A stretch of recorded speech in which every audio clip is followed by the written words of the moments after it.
குழந்தை தொழில். அது எவ்வளோ கொடுமைனா, அம்மா மடியில் படுத்து கதை கேட்டு தூங்க வேண்டிய வயசுல பசியின் வறுமை காரணமா குழந்தைன்னு கூட பார்க்காம வேலைக்கு தள்ளி பார்க்கக்கூடாத பல கொடுமைகளை அவங்க அனுபவிக்கிறாங்க.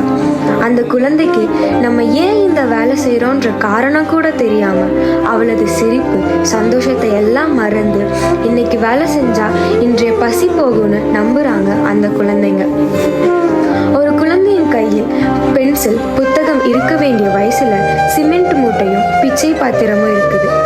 இது நம்ம இந்திய சட்டத்துக்கு எதிரானதுன்னு தெரிஞ்சும் பல அரக்கர்கள் அவங்களோட சந்தோஷத்துக்காக அந்த குழந்தையை துன்புறுத்தி ஆசைகளை பூர்த்தி செஞ்சுக்கிறாங்க. அந்த அரக்கர்கள் அம்மா என்று ஆசையா கூப்பிட வேண்டிய வயசுல மா பிச்சை போடுங்கம்மா, சாப்பிட்டு 2 நாள் ஆச்சுன்னு கதரும் அந்த குழந்தையின் குரல். நம்ம எத்தனை குழந்தைக்கு பிச்சை போட்டிருப்போம், கோயில், சிக்னல், இந்த மாதிரி இன்னும் சில இடத்துல. இந்த இடத்துல நம்ம குழந்தை இருந்தா எப்படி இருக்குன்னு கொஞ்சம் யோசிச்சு பாருங்க.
கொடை கொடு எங்கள் நாடே, கடல் வாசல் தெளிக்கும் வீடே, பனமரக்காடே பறவைகள் கூடே, மறுமுறை ஒரு முறை பார்ப்போமாம்.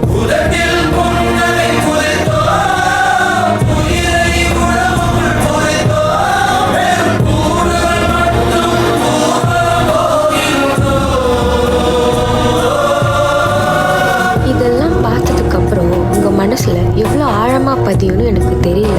ஆனால் இதை பார்த்து கவலைப்பட்டால் மட்டும் போதாது.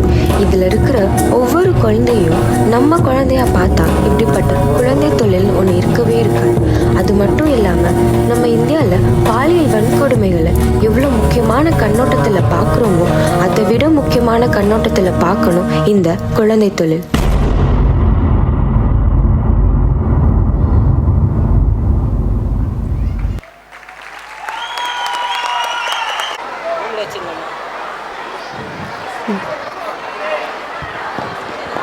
Seventh standard dance, 8th standard dance.